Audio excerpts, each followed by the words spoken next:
It's like Coca-Cola, Levi Strauss, Johnny Carson and Mickey Mouse. The first star was James Dean. Elvis Presley, yeah, he's still the king. Some things are only imitatable. You can't beat an original. Oh, you can't beat an original.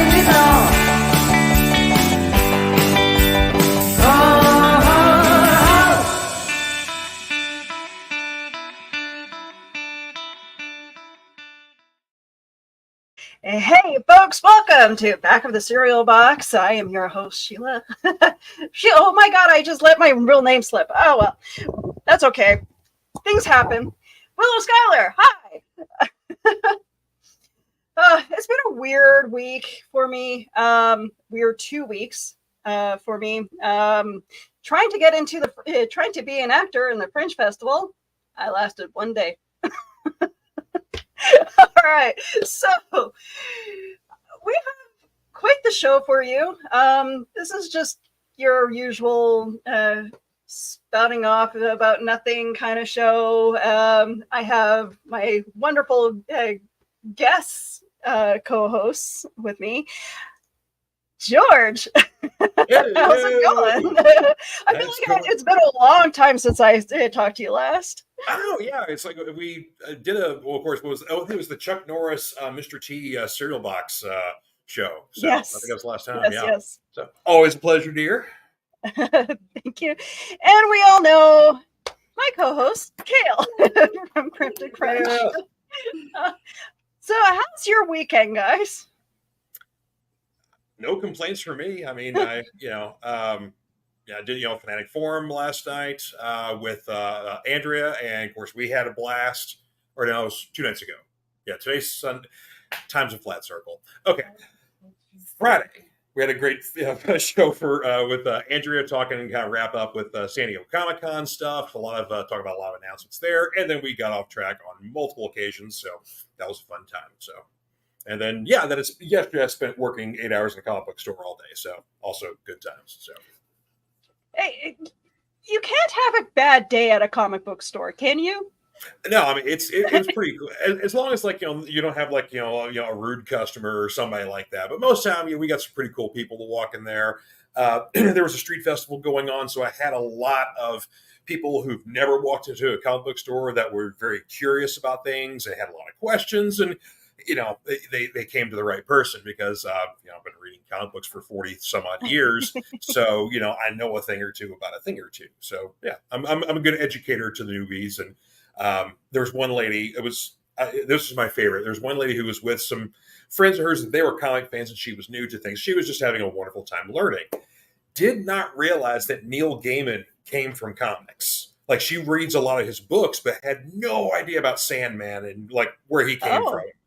And so of course, the old me, a younger me, would have what are you, an idiot? Sort of thing like that. But all that was held in. I'm like, oh no, it's here's exactly where he started. La la la. So have you seen the Netflix show? Yeah. Oh yeah. Okay. That's a really close adaptation of the book and everything. So I got her enticed with that. But the one thing I really kind of caught her on, I wish we would have had a copy because we were sold out. But I pitched The Watchmen to her.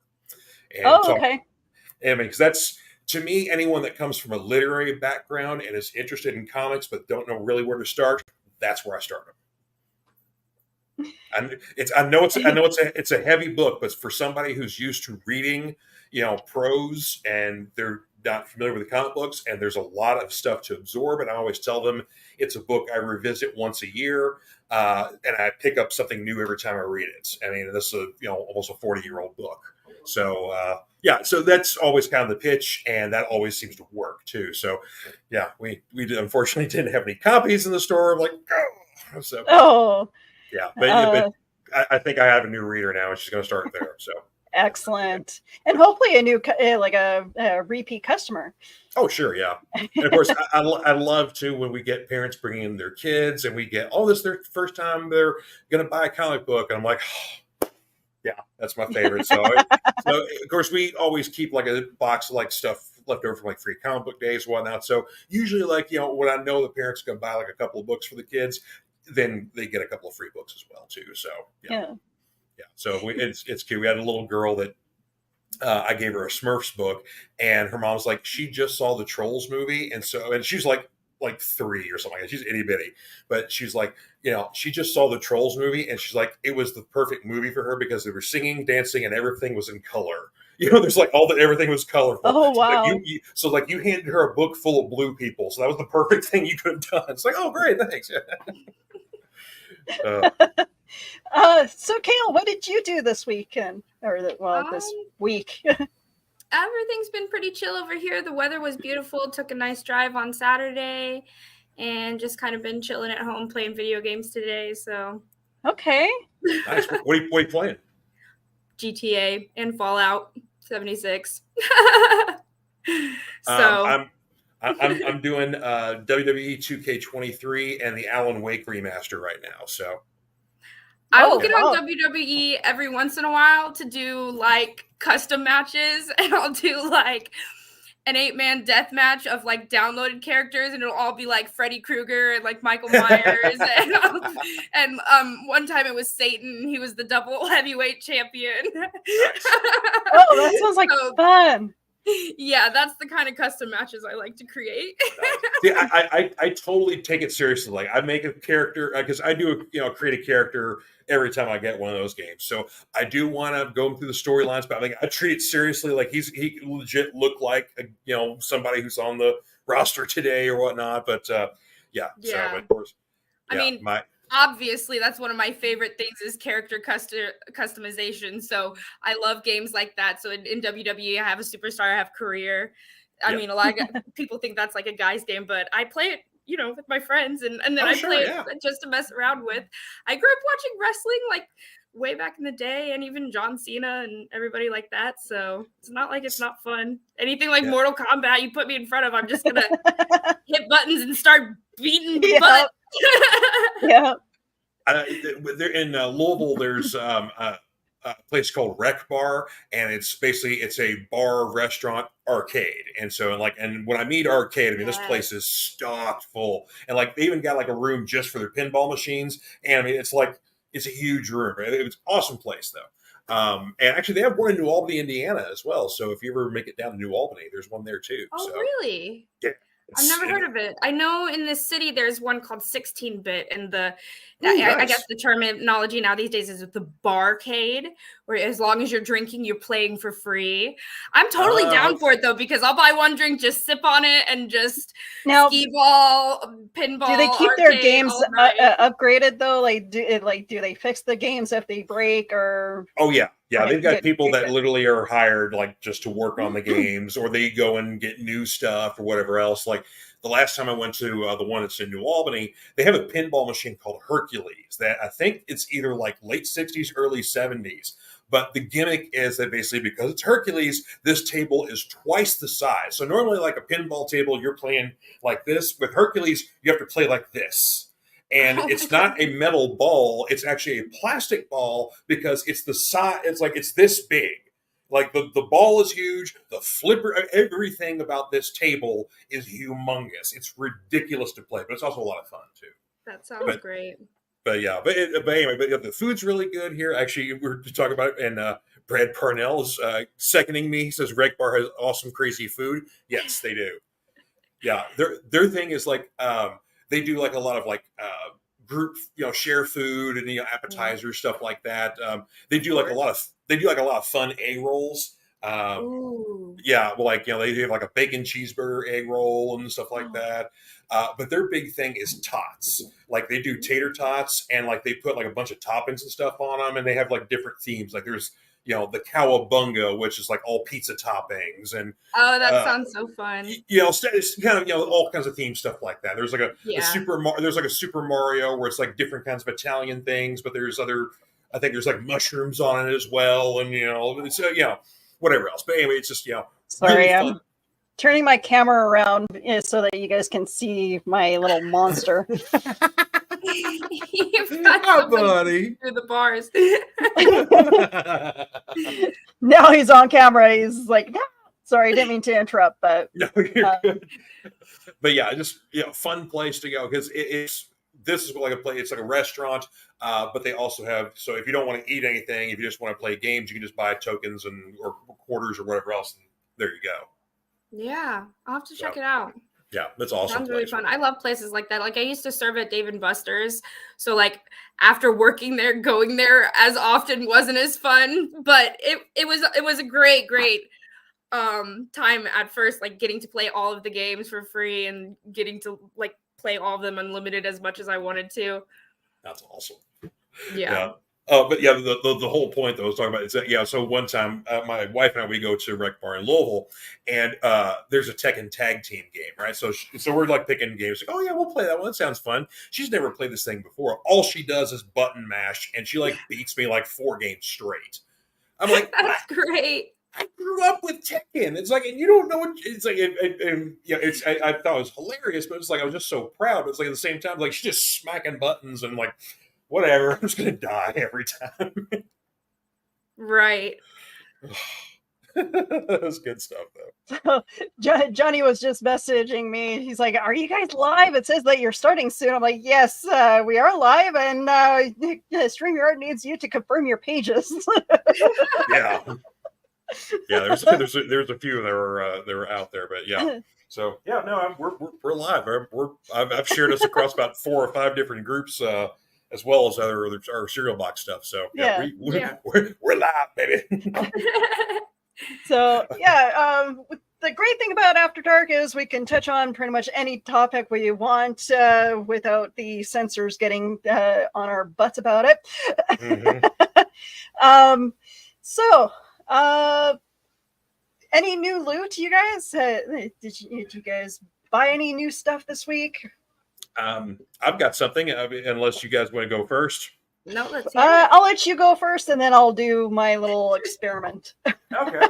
Well, of course, on Fanatic Forum Friday nights, I talked about new books that I got this week. Which this was a huge week. I had like 20 some odd books, so I was like, well, here, let's talk about 10 of the books at least. So I talked about a bunch of those, but I went shopping this afternoon because it's my day off on Sundays.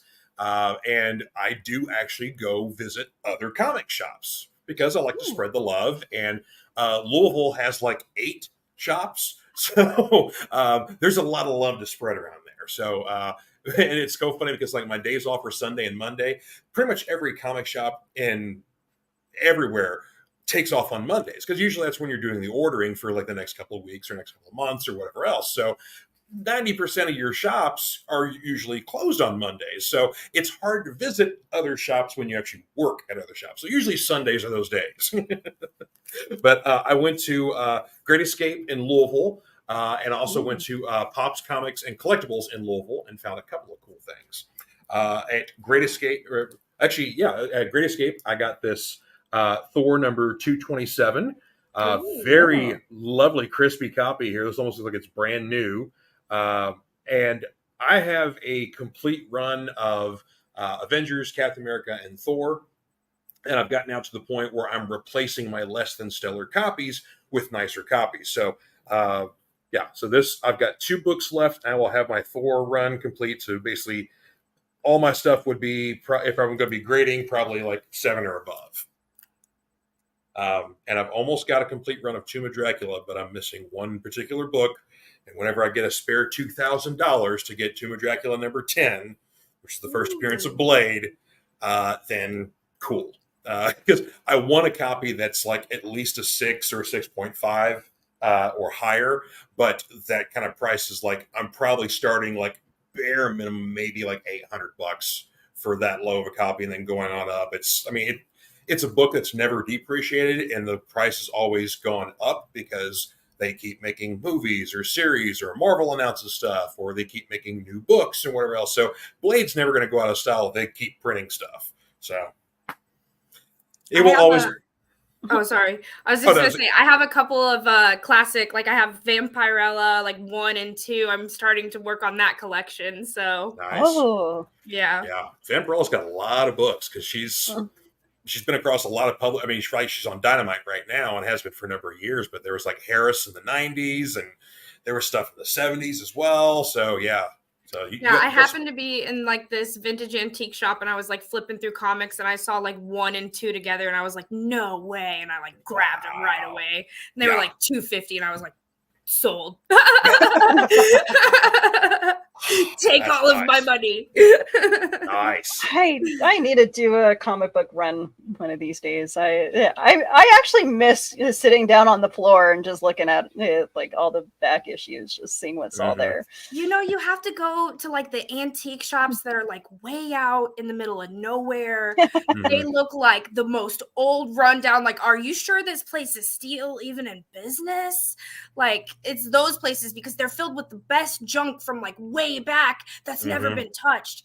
And if you're willing to look through it, then like, yeah, they'll have boxes and boxes of like, sometimes it'll be pristine comics that they have never even left the original plastic. And it's like, oh yeah, I bought those in 1942 and never touched them. And it's like, yes, thank you.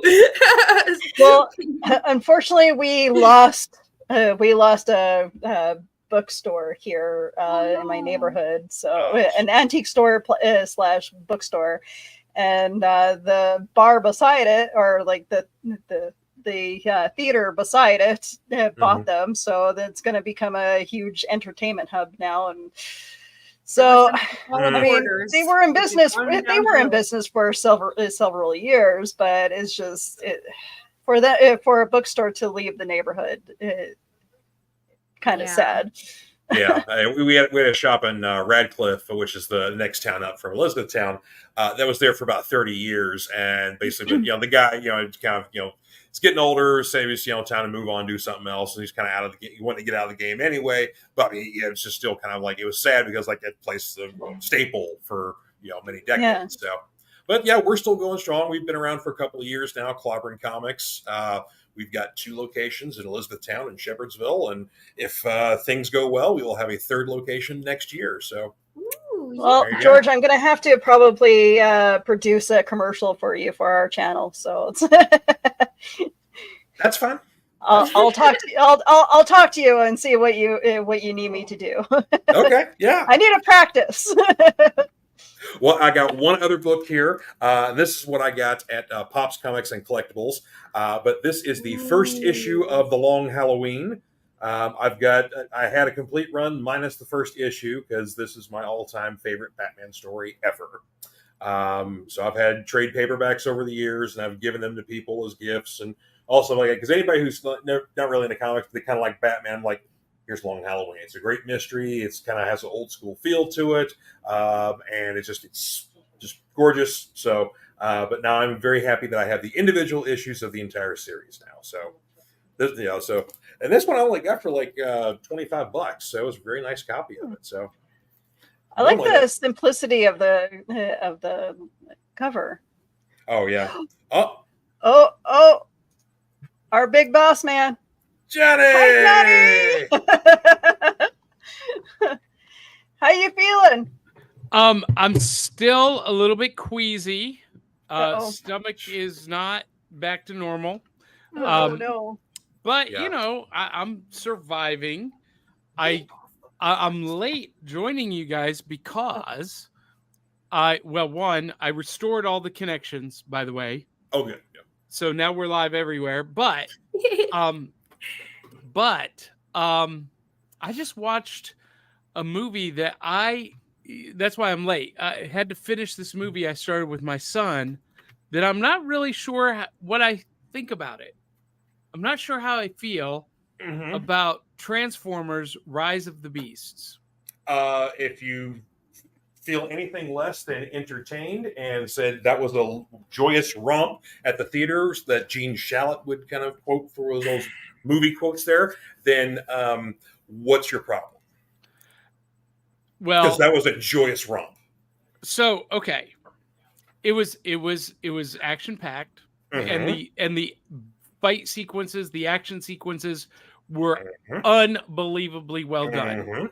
And we had some nice drama because a certain beloved Transformer falls early in the movie, and you're like, no, they can't kill. Fill in the blank here. But they come back for a nice third act comeback, and it's great, and I didn't cry at all. So yeah, it was awesome. George, Are you sure about that? Oh no, yeah, I was doing like okay, so I've got to tell you Mhm. that I've only seen the first Transformers movie and Bumblebee. See, there you go.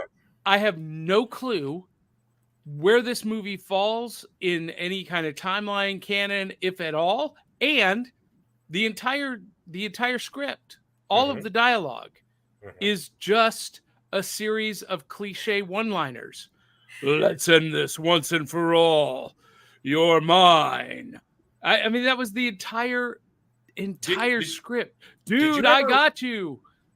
Did you ever watch the cartoon back in the day? Because no, you didn't watch that for the dialogue. A little bit. I watched it a little bit because here was my thing, George.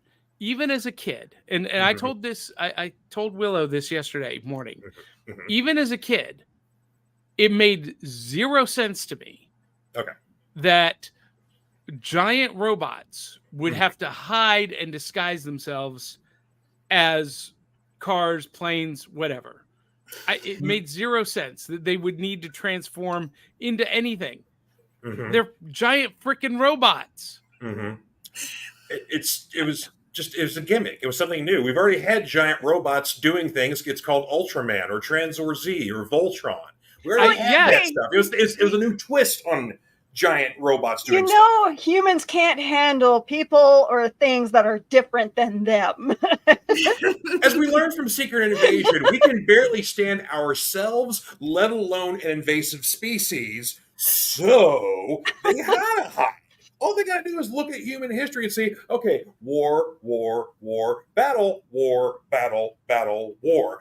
Cool. All right, so we're going to hide so these things don't blow us up. So, wait. Hey, hang on. Let's also talk about the little cutscenes they have at the end there where they drop the big bomb on you that you did not see coming, that we will be getting a crossover of two of the greatest Hasbro franchises ever finally on screen. Because our human hero gets recruited by a certain real American hero organization, and they all know about the Transformers, and they're like, yeah, so can you tell us more about your friends? I did not see this coming. I didn't know. Put this up, but spoiler alert. It's movie's been for a month. If you haven't seen it by now, if you're just getting around to it like Johnny, I'm sorry, but well, I waited.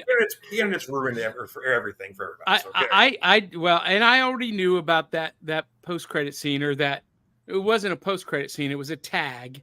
Yeah. It's kind of a tag. Yeah. And I already knew that was happening because of the press release from IDW Comics. That's all part of the plan going forward with the comic series for Transformers and. Spoiler alert, G.I. Joe. The Energon universe, yeah. Well, I'm excited for that. And I'm sure my husband would be excited for another G.I. Joe movie franchise that will actually be a good movie. You know what? I liked Retaliation. G.I. Joe Retaliation. Oh, yeah. The perfect human specimen, The Rock, was in it. Right. He is the peak of human perfection. My only problem with the fact that he played Roadblock was basically they just slapped Roadblock on him and gave him a machine gun and said, you're Roadblock. He didn't rhyme. He didn't make any references to the fact that he's a great chef. He wasn't Roadblock. He was just like the dude. He was The Rock. Well, that's the problem I had with, there were some fun parts about both those G.I. Joe movies, and then I also had a lot more complaints. And we're not even going to talk about the Snake Eyes origin movie at all, because the best left unsaid about that, the better. That was a horrible Snake Eyes movie. It was a great Storm Shadow origin movie. It was a great, ninja fun action movie. They just didn't have to call it Snake Eyes. Yeah, Snake Eyes never showed up in that movie. The Snake Eyes basically puts his helmet on at the end of the movie. It's like, oh, there's Snake Eyes. Oh, but you're a bad guy. You're a bad guy the entire movie, and all of a sudden you do one good thing right, and G.I. Joe recruits you like you're their best bud, and Storm Shadow, who is the good guy, all the way throughout. Mm-hmm. He's kicked out his family. He's rejected, and just because of circumstances, he falls in with Cobra because he's butthurt for being, that made zero sense. Oh, zero sense. Let's also talk about the fact that basically, like, in the first movie with the Baroness, how she's like mind controlled to basically be this evil person and completely changed her persona, her look, her hair, her everything because she's mind controlled with nanomites. I mean, again, I'm not a fan of those movies, but I'm excited about what's coming forward because if the director who did Rise of the Beast is going to continue doing more of these Transformers movies and potentially the G.I. Joe stuff, he's fun. He knows his stuff. He knows how to shoot it. I enjoyed it. And actually, I can clear up your confusion on the timeline. So the, 4 or 5 Michael Bay movies, some with Shia LaBeouf and some with Marky Mark, those all came before. But when you get the Bumblebee movie, basically was your refresh point. That's kind of like, okay, we're done with the Michael Bay stuff. We're going to this movie took place in 1994. Exactly, and it also referenced the events that happened in the first Bumblebee movie. Yes, because, right. Okay, so basically, Bumblebee is the reboot. Bumblebee is the reboot of the franchise. Rise of the Beast is its sequel. There's your timeline. Those 2 movies. Ignore the Michael Bay. So everything else that came before is gone. Yeah. So this is basically a reboot. Can we just all agree that the only Michael Bay movie that was really good was Pearl Harbor? No, because The Rock. No. Because that movie was not good. So much hate to that. Yeah, movie. Pearl Harbor was not good. Terrible. Yeah, that was not good. But yeah. Wait. Before we go on. Yes. Why are Ryan Permisson and Cade Hawkins, Cartoon Commotion, commenting, but they're not on screen? You guys, this is After Dark. This is the mashup of all the shows. Get in the studio right now. If you got time to comment in the chat. I'll post it again, but I know I posted the link in the chat. Oh, yeah, it's in there. Guys. And Across the Pond Sports Network, our buddy there, I agree with you, sir. Yes, the G.I. Joe cinematic movies, the live-action ones so far, not great. Yeah. I'm looking forward to with this new stuff coming out. Hopefully, we'll be better. Oh, and look, DL Memphis is commenting in the chat, but she's not on screen. What is going on here? Everybody else said that they had lives, so I thought it was just between George and I, and then that appears to be a lie. The lie detector test determined that was a lie. Wait, you guys. My friend James Scott. Oh, and DL Memphis says I would love to see a G.I. Joe actual war movie, but you guys, my friend James Scott from the Across the Pond Sports Network says Armageddon movie was the best Michael Bay movie. That movie was horrendous. Yeah, I'm still going with The Rock. The Rock is the best Michael Bay movie. The answer is The Michael Rock. Bay? Yes. Yep. Yeah. That movie was good. Boy. The Rock was good.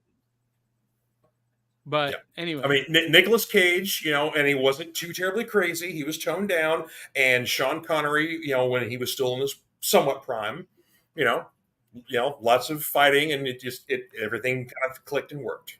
And Ed Norris was in that too, right? Ed Harris, yeah. Hey, Ryan. Yay! And hey, speaking of Transformer stuff, Ryan met the voice himself, Peter Cullen. Yeah. Yeah, Peter Cullen and I had a nice little brief chat because it was in the pro photo ops area. So we got to say, "Hey, Peter, how you doing, man?" It's like, "I'm doing good. About yourself?" I'm doing good, Peter. Thank you. I'll see you later. And then I never did. But the photo op was nice. It was awesome, and he actually turned 82 yesterday. So way to go, Peter Cullen! Woo! Happy 82nd, brother. And you can hear it in his voice in Rise of the Beast. Oh, that's he sounds. Yeah, he sounds pretty. He sounds a little bit older. Yeah, but he took his time with the fans, man. He took his time. Like, he was so generous from what I heard. So Willow, Kale, for people Hi, Kale. Good to see you again.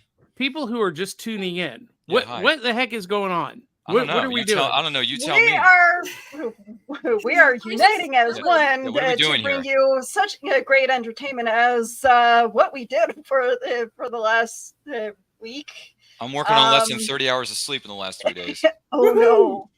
Yeah. Yeah, After Dark is a conglomeration of all of the shows, and just to talk about stuff. Yeah. Oh, believe me, I was in Raleigh rubbing elbows with some of Hollywood's elite this weekend. I had a lot of fun. Oh, and I convinced you're going to love this, Johnny. I can't state what the date is yet, but I'm in the process of booking a major legendary comic book writer on my show and one of the actors that was there this weekend on my show. So, yeah. Was it a particular comic book writer that you posed for a picture with? Maybe. Maybe not. I don't know. Just waiting to see to find out, man. There's your little teaser trailer. Yeah, I am the cream that rises to the top. Nobody, Johnny, if you're not already jealous, you should be. Yeah, No, I don't get jealous. So you should be. You should. No, Willow, I'm not jealous in a bad way, but I'm very happy for you. But that's really cool. Thank you. One of my books is getting graded by from his signature too, so I'm excited to get that back too, George. So Great. Willow, Loved it. Willow, Yes, take sir. control here for just a minute. Okay. Because Ryan and I are new to the stream. People may not know who we are. Oh, So- that's All right. right. I am so sorry. Okay, so we have George from the wow, What is it? What was that? Fanatic Forum. Excuse me? A baking powder? What'd you The just say? Fanatic Forum, yes. We have Johnny, who is the host of Back of the Cereal Box and Johnny our fearless leader. We have Ryan Permison, who does such great things for nerd culture, and yeah. And the host of Comic Books, the New Class on the Cereal Box Network, although you guys haven't done a new episode in like 6 months. We got to have a conversation. I know, man. That's like honestly, I feel like I'm what's his name in that movie? Oh yeah, John Bender, who's got like 6 months worth of detention with Principal Vernon. So yeah, it's pretty messed up. Yeah, No, you're more like the guy. You're more like I the guy. messed with the Glengarry bull one Glen too many Ross. times, which means I get the horns. So I guess you know what, George? I should just grab some wood there, bub.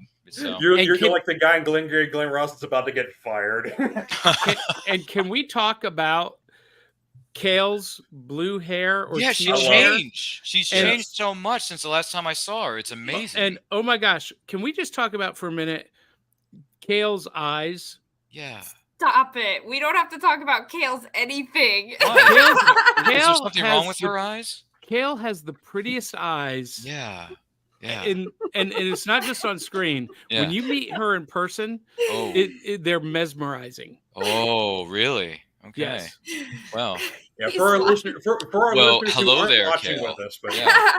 I put a spell on you. Yeah, I understood that reference. Yeah, one of these days, some of these other shows have to meet like face to face in real life. That would be nice. Well, Some of these hello, are- where have yeah. you been? Well, I've been living Like in a North big Carolina. I'm in party. North Carolina, so So George is in Elizabethtown, Kentucky. Kentucky, Kale is in right. Indianapolis with Crayley Vanest. That is And so far away. Kale and Crayley have met. And George and I have met. Kale and Crayley and I have met. We had a great time at Indie PopCon. If you didn't see the episode that we did live from Indie PopCon in Kale and Crayley's hotel room, that was pretty. Oh yes, hotel room. No. Oh my. Well, because it was the only place we could really have a quiet space. quiet place, yeah. Oh, that's fair. Yeah. I saw the video. I saw the video of you and Kale on the floor looking Yes. at stuff and talking about things. I saw that. That was good. You can see like a nice chemistry between you guys there. But awesome. I did not get to see the. But here's the problem. Mm-hmm. Kale and I do have an outstanding chemistry. Oh, really? Yeah. Oh, we really do. I was not aware of this. But there's this problem. Yeah. Uh-oh. We Yeah. couldn't figure out how to do the camera because I'm so short and Johnny is so tall. For those of you who've never seen me in real life, I'm 4'9", so I'm What? literally I'm supposed to still be in a booster seat. Oh She's my! pocket size. I never would have guessed. Never would have guessed. No, she comes up to my ribs. And, Your ribs? and Yeah, my ribs. And when right she here, yeah. when she met me in person for the first time, she was like, She had to look up a couple feet. Really? "Oh yeah." Well, No, I have well- to look up at everybody. Are you I'm serious neck problems. It's an Oh. issue. Well, 'Cause- here's the thing, Kale. Like, I'm like Johnny's height. Like, if Yeah. not, because I'm 6'4". I don't know how tall you are. I'm Johnny. 6'3". Oh, Okay, 6'3" all right, and so- 6'4". That's okay. not much of Yeah. a difference. So basically, if you got in between us, it'd be like that scene in the Never-Ending Story where like the big statues are looking down, like the lasers and stuff like that. Yeah. It's like that, or like the Lord of the Rings when they're passing through Eventually- the. Is it the Yeah. Southern Oracle that you're referring Yeah, to? yeah, that's it. Yeah, the Southern Oracle. That's what it is. Right. Yeah. Eventually, Johnny just had to sit down in a chair, and I stood next to him so that our heads could be We're the even. same level It's so to weird. get in a frame of a shot. I have this image in my mind of you sitting in elementary school with those little tables and those little chairs and just sitting in those chairs respectively, of course. So that's because when Kale and I had a video chat conversation, I thought granted, I'm not thinking about her height. I'm just like focusing on the conversation at hand, but 4'9", you were holding your phone. Like, I don't know. I never would have guessed. Yeah.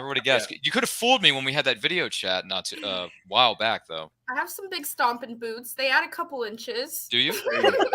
Were Yeah, you that's wearing it. those when I called you? Is that what it I was? don't remember. Alright. Yeah, I remember.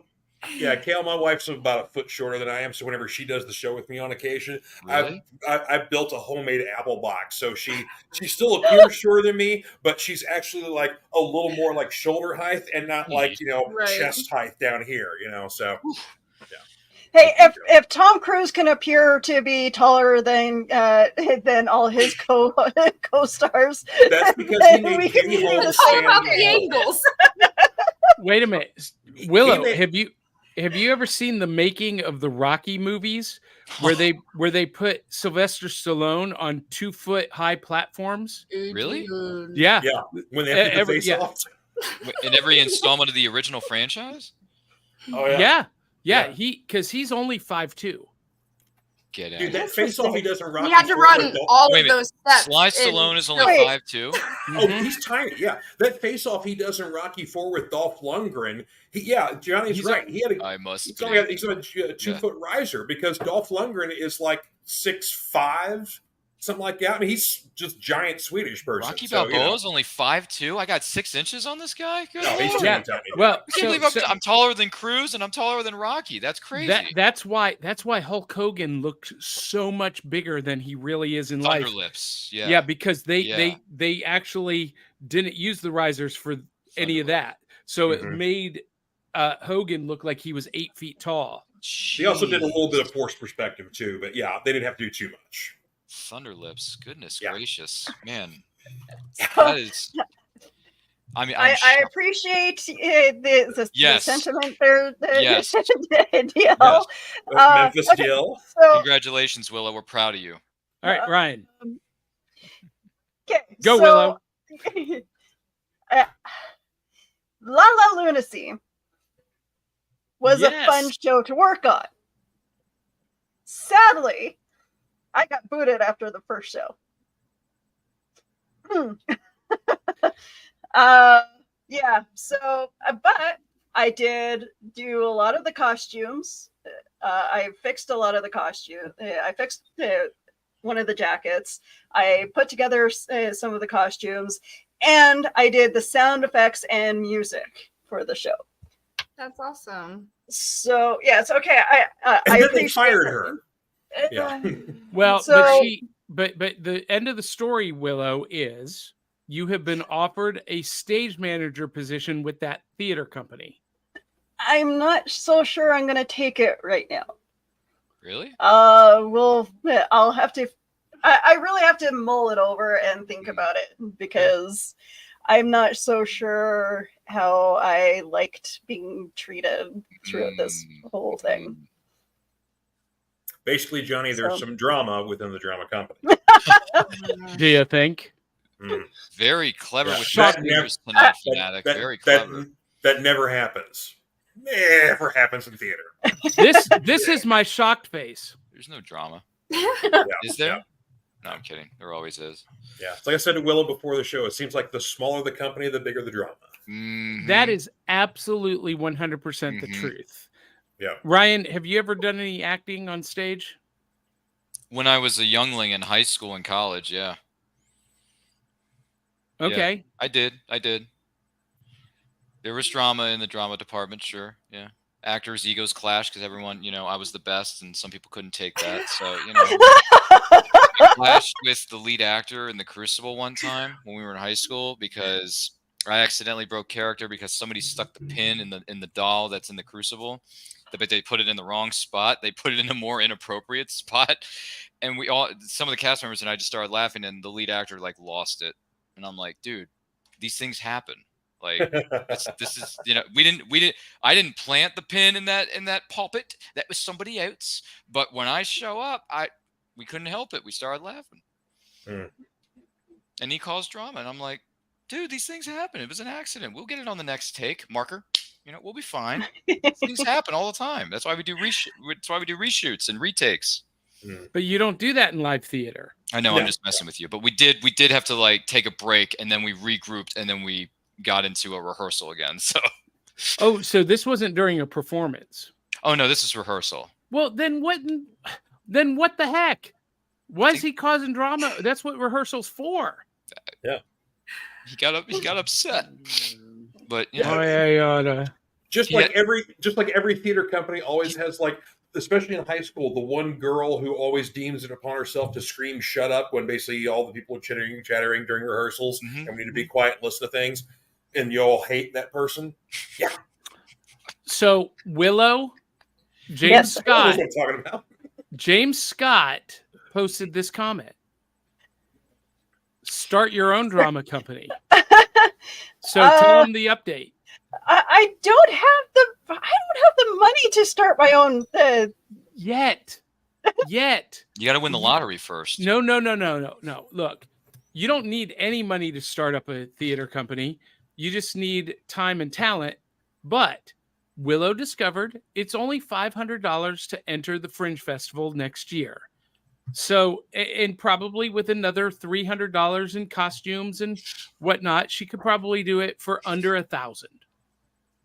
You got a year to save up that money, Willow, to do Kickstarters and crowdfunding and Patreons. Come on, you can do it. Granted, there are a lot of I looked, and there is a lot of plays that I could choose from that doesn't require you to. No, write your own. Write your own. I had one in mind. But I'd like to. I don't know. Look, you've got a story to tell. You are a foster kid that has gone through some stuff. Mm-hmm. There's a story to be told there. There's a play. I'm the product of the seedy underbelly of Winnipeg. Okay. There you go. See? The seedy underbelly of Winnipeg in a world. Now, Kale, have you ever done any acting on stage? I have not done acting, but I was in tech crew. Ooh, behind the scenes, are we? I did the lighting and I did the stage setups and well, I mean that's easy for you because you can Wizard of Oz. Ooh. Wait. You were tech crew in the Wizard of Oz? I was tech crew for a lot of productions throughout high school.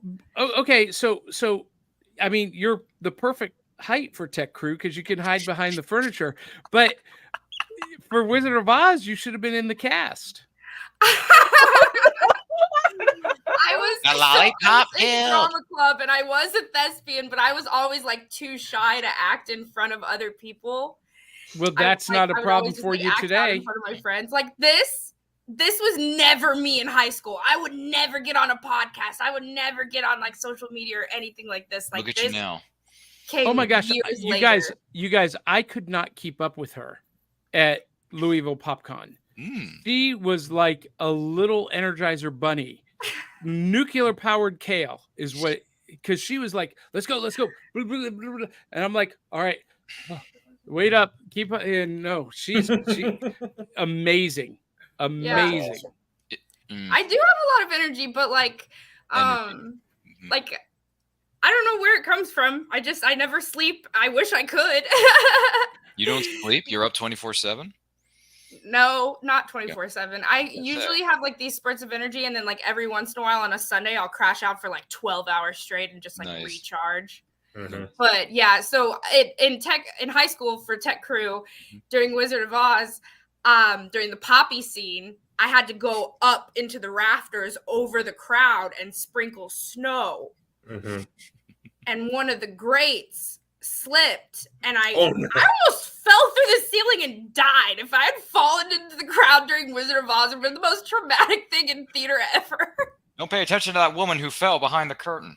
But it would have been it would have been a great we were out Easter over egg the crowd, like above the stage, because they wanted us to go like there were like 6 of us up there. They had people doing it on the stage over them, and then they wanted us to do it out over the audience. So they were like part of the experience. And they were like, okay, just go waver your high school life in these rafters above the auditorium. And I was like, cool, got it. Well, see, there's always this rumor that, like, a stage, backstage person like hung themselves, and you could see it in a background shot in the movie. So that would have been a great Easter egg if you would have fallen. You're like, oh, I get it. That's cool. Meta. It would have made probably news after that for sure. Yeah, I'm sure. Yeah. Now you got me thinking of that one time where they did an episode of Goosebumps called Phantom of the Auditorium. Oh, Anybody remember that? No. I do remember that vaguely. Goosebumps is like in the back of the vault, but also there was a more recent one, The Gallows, that came out, and it was a horror movie about they were in the theater, and that one was crazy. Really? There's a cool 3-issue comic book series that Oni Press just did called Lamentation. That basically a young actress is going to audition for a theater role, and the place looks kind of old and funky, but kind of cool. So she goes inside, and basically she is trapped inside the theater with the cast, and they have to perform this very unusual Gothic sort of play to get out of the theater. And so, so very kind of Gothic sort of horror, sort of like that. But yeah, really cool. So it's called Lamentation. Now, is that written by Cullen Bunn? Yes. Yeah. He's one of my favorite writers right now. Yeah. I haven't read Lamentation yet, but it's only 3 issues, but it's good. Yeah. I guess we know what Kale's doing after this show. Looking up this title and this title and that title. Okay, I got to read it, or I got to watch it. Yeah. Well, Ryan, you should have read it because I sent you guys the preview copies. Mm-hmm. That was you? Oh, okay. I was wondering where these ghost emails are coming from. No, I'm kidding. I know what they were. I'm sorry. Well, I didn't get around to it. It's fine. I appreciate all the emails that we get from basically. Yeah, they're random. They're so random. No, I would get them every week. I get them every week, but yeah, it always amuses me because sometimes it's stuff like I'm already planning on reading, or I've already that's in my pull list, sort of thing like that. But on occasion, I get like the previews of stuff that's going to come out maybe like in a couple of weeks or whatever else, like part of like the Image Comics list. And so occasionally we get some cool previews of stuff to come. But yeah. Now Willow has no idea what you're talking about because her email address keeps bumping back. It's your Hotmail address. Okay. Yeah. I should have fixed it. I'm fairly certain I fixed my email. Now, and for any other Serial Box Network hosts that want to get previews of upcoming comic books, just send me a note and you'll get on the list. Sometimes it's not a preview. Sometimes it's the full book. Like the Image stuff is like the full. Like if you want like that week's solicitations from Image Comics, they're there in their digital format. Read what you want. Yeah, the full thing. And Oni Press does that too. Yes. Rick and Morty full issues and all of the other stuff. Yeah. So I think I saw a few Rick and Morty cosplayers this weekend where I was. I can assure you it's not me who blocked him. Blocked him. I was laughing at that too. Microsoft hates me for whatever reason. But that's not Microsoft. That's Hotmail. That is Microsoft. It's owned by MSN. Oh, really? Yeah. It is. Time to get a new email address, Willow. It's called Gmail. I do have a Gmail account, so I've got Hotmail. It works just fine. I know I sent that to you. Same here, George. I don't. Maybe George and I are twinsies. Comes to emails, isn't that right, George? Well, You no, betcha. it's funny because I had an issue with my Hotmail for a while because it kept saying that it was full, and I'm like, I haven't had an issue with my Hotmail ever being full. Really? Well, apparently it is. So I apparently had to clear out like thousands of emails. Maybe there's a misprint on. Maybe there's like a misspelling or something Lulu's in got the to do email address some you have, Johnny. summer cleaning of her email. Oh no, she did go find some old emails that got sent to spam, but then they keep getting bounced back now. Wow. Microsoft. Okay, yeah, send it to my Gmail and Well, remind me what that is. Not on air because you'll get a lot of solicitations from creepy fans. Only fans. Yeah. Although that would make some great TikTok rails. okay, so speaking of TikTok, and their weird bots, what is up with the I'm lonely accounts? There's a lot of people that are lonely. That's all. I've been getting like it's like a lot of the friend requests or the likes on my videos are from these accounts that have like the little preface of come play with me, I'm lonely. I'm like, why? And I actually did try to report these accounts, but they... All right. I got a question. Kale, do you get these stalker accounts following you? Do you get the emails from men trying to hook up with you? Oh, jeez. I get a lot of attempts. because I'm going to tell you, and unless George and Ryan have completely different experiences, I don't get those at all. Nobody wants to hook up with Johnny. Nope. I'm not getting an email thing. Well, I know. Well, I think enough of my viewers know I'm married, and like Michelle's been on the show multiple times, so it's kind of like, I mean, you ladies had your shot, and you just whiffed the ball. So sorry about your luck. I get weird, not requests, but followers on Instagram. These random usernames that come up, and I see who they are, and I'm thinking, no. Yeah, I never bots. respond to These figure are out women who are long enough if they're bots lonely or or not. doing whatever it is that they're doing to make a living or whatever it is, and I'm just like, I'm not having this, man. I got a reputation. I run a nice, clean cut for the most part, nice, clean cut YouTube channel where we entertain millions and millions of nerds. So I got to keep entertaining the nerds, right, Kale? I mean, that's our thing. That's what we do. And it's been a lot. And it's been a lot of fun, by the way. This weekend was very successful when it comes to networking, I should say. Nice. So, Very nice. GalaxyCon Raleigh was one heck of a show. Cons are always great for that. You meet other fans, other nerds, other artists, vendors, celebrities. See, I'm the worst at that. I am the worst at networking. Oh, I pass out business cards all the time.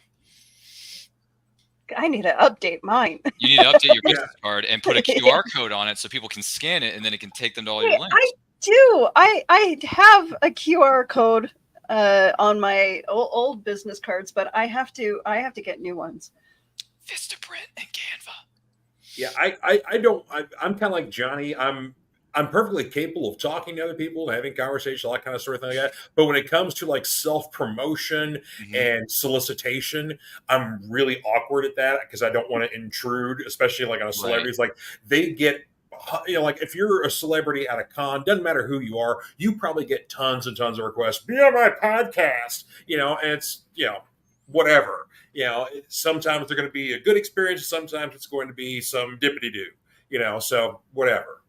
So I don't want to come off that guy.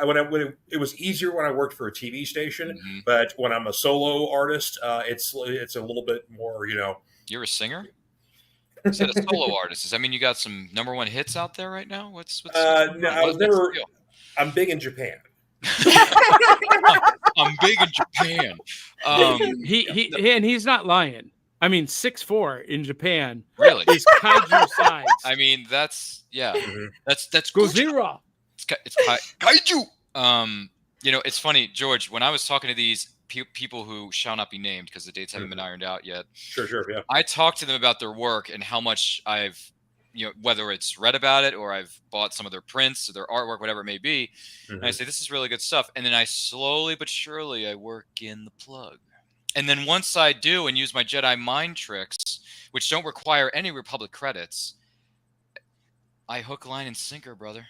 I'm telling you, you just gotta be natural with them. Just treat them like a regular person, and then work your pitch like towards the end of it. Be like, I do this thing. It's called a podcast, and electrify. If you start with that, they're immediately going, "No, I don't." No. What I'm saying is, like, you talk to them as an individual first, and then towards the end of it, you're like, "Hey, you do a lot of great stuff. I want to promote that, and the best way we can do that is to have you at XYZ on our show. Yeah. That would be great." Well, now see, here's where I am really good, and Kale did see this elevator pitch. So we're live on camera. We're going through the floor.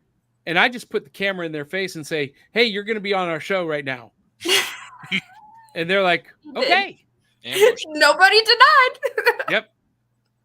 It's a little invasive. It's a little bit of an ambushing tactic, but. And then I give them the card after we're done. Ooh. You can watch it here. There you go. Yeah. You close the deal with the card. That's good. No. They don't have a choice. No. But what I'm saying is, like, after that, they're like, "Hey, you did such a great job. Here's the card." Yeah. Well, yeah. That's good. Go watch yourself. We all have our Jedi mind tricks that we work on people. It works, right, Kale? I mean, As soon as if you mention the word star or wars in any kind of a sentence, Kale will geek out with you forever. Guaranteed. You mention wars or stars, she will go all in.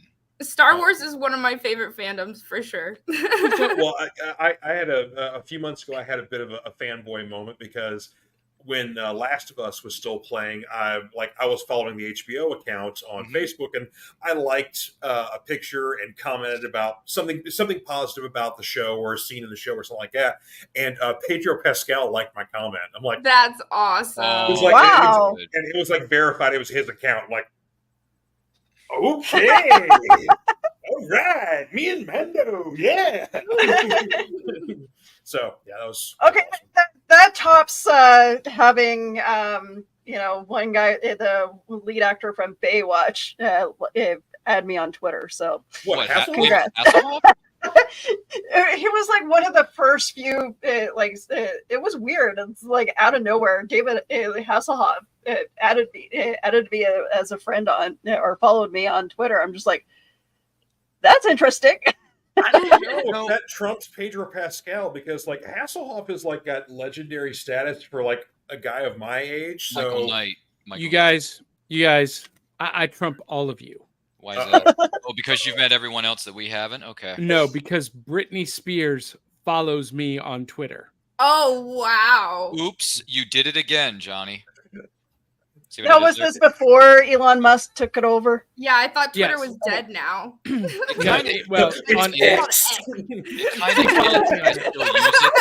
still use it to promote my shows, and sometimes I'll get a retweet here and there. But I will say this though, there was an actress, and maybe Willow would know more about this. Willow, did you see the movie on Netflix, the MMPR Once and Always, the 30th anniversary special for Power Rangers? Yes. Okay, so Charlie Kirsch, who plays Trini's daughter, Min. I've either tagged her and I mentioned Power Rangers. I think I tagged her and a few of the castmates twice, and she liked both of my Instagram stories. And I'm like, dang, Trini's daughter's liking my stuff. I'm in the morphing grid, son. But good. Ryan, these are just regular people. No, I know. They're not special. No, I know. I am. I mean, let me tell you how regular celebrities are. When we were at PopCon in Louisville, me and Crayley happened to be walking by to get food, and there's this LARPing area, and we saw, is it Michael Copon? I think he's a blue Power Ranger. Yeah, blue Time Force, yeah. Yes, okay. And Cooper Andrews from The Walking Dead and The Flash. Shazam. Yeah, Shazam. Sorry, Shazam.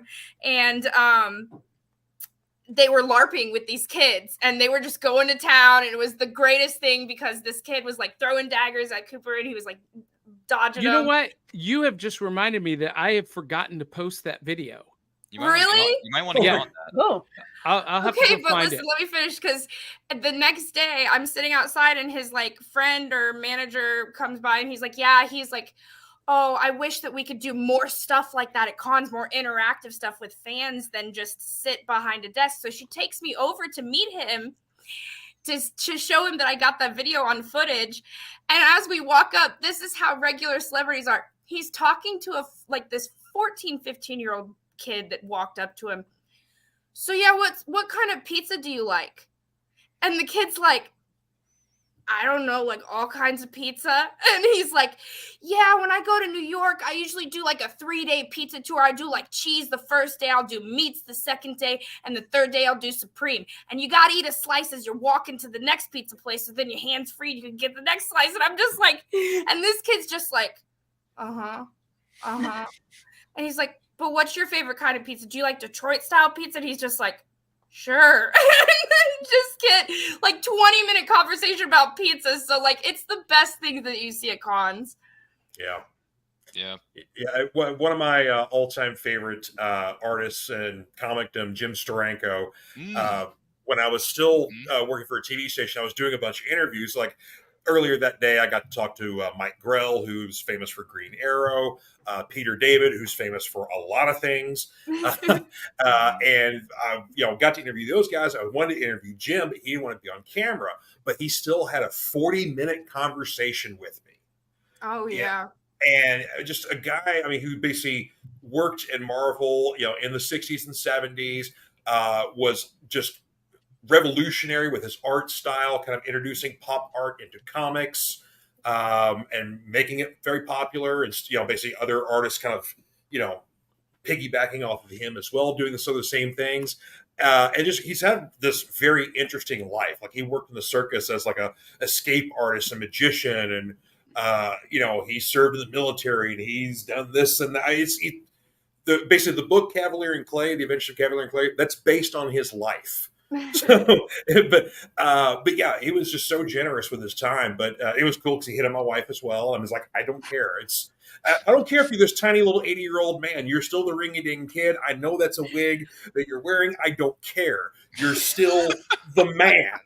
And yes, please, thank you for noticing that my wife is attractive. And there you go. And completely not noticing the fact that I'm sitting right next to her. But cool, go right ahead, buddy. Let's talk. And we talked a little bit about art stuff, but we talked a lot about 40s jazz. Interesting. Yeah, he wanted to talk about like 40s jazz, like a lot of movies, songs from movies, whatnot, that period. I'm like, okay, I can roll with you on this one. Let me dust off my my Rolodex here, but yeah, I can roll with you on this one here. So, I'm going to post this on social media this week because, like I said, this is a bit of a real quick recap of Raleigh. So I had this interaction with one of the celebs, and this is someone I've waited 30 years to meet. Matthew Lawrence, who was on Boy Meets World, and he was the son in Mrs. Doubtfire with the late, great Robin Williams, and Mar Wilson was there that weekend, too. I said hi to Mar Wilson. She and I had a little chit-chat and got a selfie. Yay. What's up, Matilda? So Matt Lawrence and I are talking, and I showed him my Diva Does that I wanted him to sign. And this wasn't Mrs. Doubtfire. No. This was the criminally underrated 90s show. I know no one's going to, everyone's going to laugh at me for saying this. Superhuman Samurai Cyber Squad. I remember that show. Debuted in 93. And when that show dropped, my eyes were bulging out of their sockets. My jaw was on the floor. I ate it up like a spoon, and I watched pretty much every episode that aired. And I talked to Matt about it. He saw my DVDs, and he saw the action figure that from the original run of the toys that's still in its box. And he saw my Samuraiser that the character wears around his wrist to, transform into Servo, which is the name of the Servo character on the show. He lost his mind and lit up like a 5-year-old kid on Christmas. He was like, "You have this? You have the DVDs? You have the Samuraiser?" And then I said, "Dude, I waited 30 years for this." I have never heard of this show. Okay. What is it called? Superhuman Samurai Cyber Squad is the full name of that show. It's based off the overseas show known as Gridman. From what is it? Japan, I think it's Japan, right? Yeah, it's Japanese. Yeah. So look up Gridman, look up Superhuman. And by the way, Tim Curry was the voice of Kilo Khan, the main antagonist on that show. Oh, that's right. Yeah, I forgot about that. Yeah. Tim Curry's the boss. Anyway, so Matt lights up, and his handler took my phone and took moment by moment, shot by shot of him putting on the Samuraiser on his wrist. And I said, "Listen, I was going to wear this in our selfie, but you're the legend. You're the man. Why don't you wear it?" Yeah. So he just takes it. I said, you got to press this button and this button to make it work. And he pushes the buttons, and I got shot for shot, moment by moment. His handler did it for me. I didn't even know she did it until after the fact, of him going, like just losing his ever-loving mind. And I said, and I'm thinking to myself, this is one of the best moments of my entire 35 years of life. I mean, to wait 30 years to meet this guy, to see the look on his face when he saw all my swagger, because I got a lot of it dripping here, and to see all the Diva does, the toys, and everything else, he was so happy. He was like, dude, thank you for bringing up this show, because I had so much fun filming it. Our castmates, like, we loved working with each other. I said, dude, I still got a VHS tape that I got from Blockbuster of this show. Okay. Oh, That's how much I appreciate what you did on that show. So much. nice. And I told him I love the soundtrack and everything else. And at the end of the day, he was like, dude, this is awesome. This is great. Thank you Wait so a minute. much. So yeah, this okay. So I'm Yes. looking at the pictures. Googling. It looks like, Ultraman versus Godzilla kind of Mhm. thing. Mhm. Very Ultraman-esque.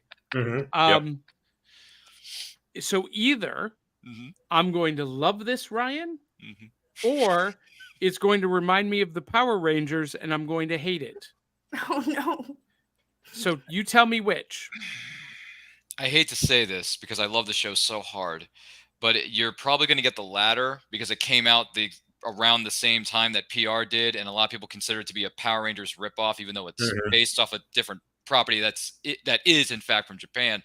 But it's based off of Gridman, which the storyline is there's this kid who can transform himself into the digital world of computers and attack viruses that are in the shape of monsters like kaiju.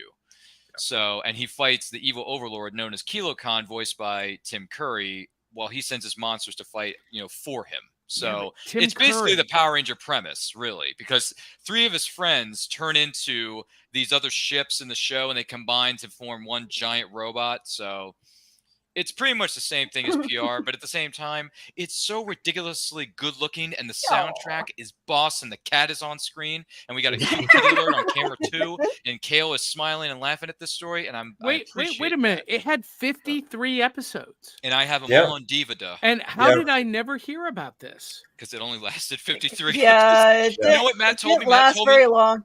Matt told me that they filmed that entire show in the span of 3 short months. That's it. They filmed it all in 3 months straight. They just went straight. They had like 16-hour days filming it day by day, every day. And I'm like, dude, you only filmed this in 3 months? It's like, yeah. Okay. It's like, whoa. Around that time, there was like so much going on there for Troopers. VR Troopers. They had Masked Big Bad Rider. Beetleborgs. Masked Rider. Big Yeah, Bad Common Master. Beetleborgs, yes. Remember that, Kale? Big Bad Beetleborgs. 3 Oh, that was my average shit as a kids kid. find a haunted mansion just because the ghost that made them Beetleborgs. Oh my god. I'm so you're excited. he's for Blue watching Beetle. the- Have you seen the trailer for that? For what? For what For was Blue it? Beetle? What is it? The Blue Beetle? Oh, that one. Yeah, I thought you said they made a Beetleborgs movie finally. No. they I didn't. said, have you seen the trailer Yeah, for the that new I've Blue Beetle? seen, and Speaking Johnny- That was of. fun. Johnny's watching the intro to this great American, adapted from overseas Listen, but for North American footage. I think I have just fallen down a Yeti hole to to do some research. And with that, guys, I got to cruise because I have an early morning Yes, you do. television appearance promoting my new theater show, Beyond Smoke and Mirrors. So if you are in the Nashville area, WSMV Channel 4, today in Nashville at 9 o'clock tomorrow morning, you'll see the man, Johnny Beyond. Should I try streaming that? If you can. Yeah, they do have a live stream. They Okay. do. It would Johnny be great T- for someone to record it. It's If Johnny possible. TV. Well, I will hop in the studio tomorrow morning and make sure that I have everything set up for that. Like, do you know what time you'll be on, or Sometime between 9 and 9:30. Mhm. so we'll just stream the whole show and Well, Yeah, record if- it. Don't restream it through Okay. StreamYard. Just record it. Okay. But yeah, I would love you forever, Willow. So All I right, pay, so pay the big bucks. everyone, love you, mean it. We'll catch you on the back of the cereal box. Enjoy your Have a good Superhuman night, Samurai Johnny. Cyber Squad binge. I will. Break a leg, Okay. Johnny. Believe it or not, all the episodes are available to stream from our good friends at youtube.com. # not a sponsor. That's right. But they are Is on YouTube a sponsor for anything? No, they're not. But I'm just Yeah. saying, I want to issue this disclaimer because I have them on Divida. Mhm. But if you want to watch them on YouTube, feel free, because the show is so nostalgic and I smile and I grin from ear to ear every time I hear that theme song, Willow. I don't know how you know if it goes, but it's so good. It's so good. I just, but yeah, Matt Lawrence and I had some very, very, very good chit chats, and he and I are like brothers now. So, and I'd say that cat does aged really well. Like, dude, he looks like he hasn't aged much since the 90s. No, so, he wore a baseball cap this weekend, but I could still see his hair, so it's not like he's going cue ball or anything. But the fact that he looks almost the same as he did 30 years ago when I saw him. By the way, he was wearing glasses, so he wears glasses and a baseball cap when he was at this convention. So with all due, glasses, we all need to see better. Did he do a show with his brother at one point? Him and his brothers do a podcast. They do a podcast called the Brotherly Love Pod. But yeah, I think, Will, you're right though. I think they had like a sitcom or something like that. I swear there was the Lawrences or something like that. I could. Yeah, you're gonna have to maybe it was called something else, but you may have to do some Googleizing there. But yeah, I've been going to cons for 10 years, ladies and gentlemen, and I got to tell you, you enjoy these cons, right? But there are just certain moments that stand out from the rest. This to me is like in the top 3. I mean, it has to be in the top 3, if not top 2. I mean, I waited 30 years for that moment, and boy, did it live up to the hype and then some. When I post the pictures on my social media, ladies and gentlemen, which you can follow at RyanRPM5 and also at It's Nerd Culture, # shameless plugs. I had so much boobity-bop fun. I mean, gosh, I love cons. Like, Galaxy Con Riders was very, very good to me. And I got so much swag. I got so many posters, Kale, that I don't think I'm going to have enough wall space for this, because there were so many creative, wonderful, talented artists at this show. I was like, I'm going to go so broke right now. I'm not going to have a bank account tomorrow morning. But that's, sorry. Will, to answer your question, the brothers Lawrence have worked together on multiple occasions.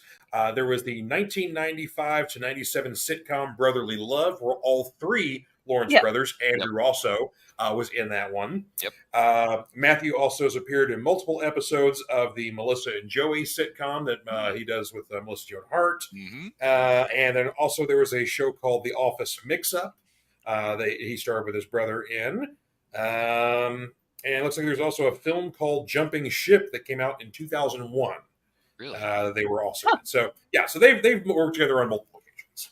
Wow, that's an interesting. What do you call it? Filmography, resume, sort of thing. By the way, George, just for argument's sake, I didn't get a chance to sit down and actually talk with him really, but I did say hello to the enforcer Arn Anderson. Flashed him the 4 Horsemen sign. I said, "Arn Anderson, how you doing, brother?" He's like, "I'm doing good." I said, "Yeah, 4 Horsemen." He's like, "Yeah." So by the way, I saw AEW's Orange Cassidy. I don't know if you know who that is, but of course, horrible gimmick, by the way. A guy who wears blue jeans and blue jackets and does this. I mean, that's terrible. But I walked over to him. I said, "Yo, Orange Cassidy, what's up, man?" And then I gave him like the weird thumbs up that he does on camera. Like, "What's up?" He's like, his whole gimmick and his everything is like low key, nonchalant, very low key. Else, so so he was wearing shades too when I saw him. So he was that's part of it. It is a love it or hate it gimmick. I will say he's extremely popular, but it's definitely a love it or hate it gimmick. A lot of wrestling purists hate him because he's basically exposing the follies of the business every time he gets in the ring. So, well, hey, someone's got to do it, and not that I condone it, by the way, AEW. I just want to point that out. And then who was the last person I saw? I said goodbye to Bret Hart as he was leaving the building. Bret the Hitman Hart. I saw Bret. You know, he was good. He was good. He's always good to the fans, though. And then I've completed my, was it known as Team Extreme Trifecta? You met Jeff. Yeah. Met Jeff, posted my selfie with him. He's cool. He was great. And I said, "Matt, if you want to photobomb this one, I'm just saying. Go right ahead." He's like, "No, man, I'm going to let you have this moment. I'm going to let you have this moment." I'm like, "Thanks, Matt. Appreciate it." And then we did the Team Extreme sign. I'm like, "Yeah." So I completed my Team Extreme Trifecta. Ooh, yeah. So It was I fun. was back in the late '90s. I was working security for an OVW show when they would do quarterly events where they some WWE people would actually come and work with the OVW people in front of a large live crowd. So one year that I did that, part of the group was the entirety of Team Extreme. Both Hardy Brothers and Lita. I may or may not have proposed marriage to Lita, but obviously it didn't work out. No, okay, George, I would have done the same. She took it in stride. I was sweet about it. I wasn't. I would try not to be creepy. Matt and Jeff thought that was hilarious. So dude, when I met her at Monster Mania a couple years ago, Lita, I'm talking about, by the way, I was like, should I propose to her or should I not? Because I've had a crush on her for like 20 some odd years. So I don't know. She's always looked amazing. Yeah, still to this day. If I ever meet Michelle Rodriguez, she is my girl crush. You like what's her face? Letty from It's Not About Friends, It's About Family.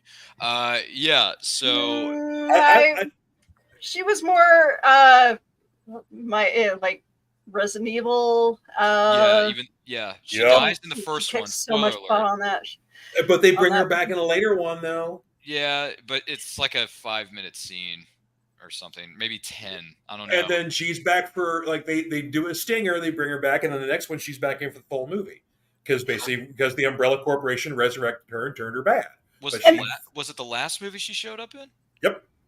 I will have to say she did a fantastic job in D&D. Yes, yeah, she was awesome. I can't comment nor speculate. I have not seen that film. She and Chris Pine had great chemistry together. And it was awesome that he was basically kind of like the roguish bard. I don't want to get in a fight, not in the face, not in the face. And she's the badass barbarian who's like, jumps into the fight. So that was also, she showed us a really great way to avoid beheading. Just rip a brick out of the ground and put it on the back of your neck at the moment the sword strikes, and you won't lose your head. And then you can use said brick to smack dude in face to take his sword and then proceed to slaughter the rest of the guards. So important things to know here, folks. She hasn't aged in 23 years that we've known her professionally. She hasn't aged at all. I mean, ever since the first Fast and Furious and the Resident Evils came out, she hasn't aged today. Isn't that weird? Some people just don't age. No, that's just good genes. It's very good genes. I mean, she's got them clearly. I mean, she hasn't aged. That's Latino women. The men age. The men age real fast. Especially, oh my gosh! The women they all kind of fall off like somewhere around 80. Like they start aging then, but like if they make it that far, then they look pretty much the same until like around 80. Then the gray hair starts coming in. And so Well, outside of the role that she played, and this is Mae Whitman, who I met this weekend, by the way. So outside of her playing the president's daughter in Independence Day, which was one of her first gigs as a child actress, fast forward all these years later, when she started really to do a lot more movies, like in the late 2000s, early 2010s, with Scott Pilgrim and Perks of Being a Wallflower, which is one of the most criminally underrated dramas in the history of cinema. If you've never seen it, Perks of Being a Wallflower, mark that one down. I see her from 2010 to now, and I'm thinking, in the 13 or so odd years that I've really taken really good interest in your work, because you're a great actress, she hasn't aged.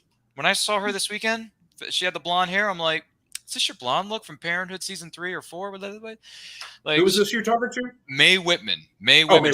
She's the voice of Katara in Avatar: The Last Airbender. If anyone ever watches Avatar: The Last Airbender. So I don't know if anyone knows what that is, but I hear it's popular. I know, but I was. But yeah, Mae Whitman was another sweet person I met this weekend. She was so sweet, very, very kind. This is the beauty of these cons, man. Like so many good interactions. Everyone was so chill and like took their time with you. It's like those are the people that count, Yeah. Like the Boy Meets World cast we'll talk your ears off for hours. Like Will Friedle, always cracking jokes. He actually butted in on my conversation with Matt. He's like, dude, check out his podcast. It's really cool.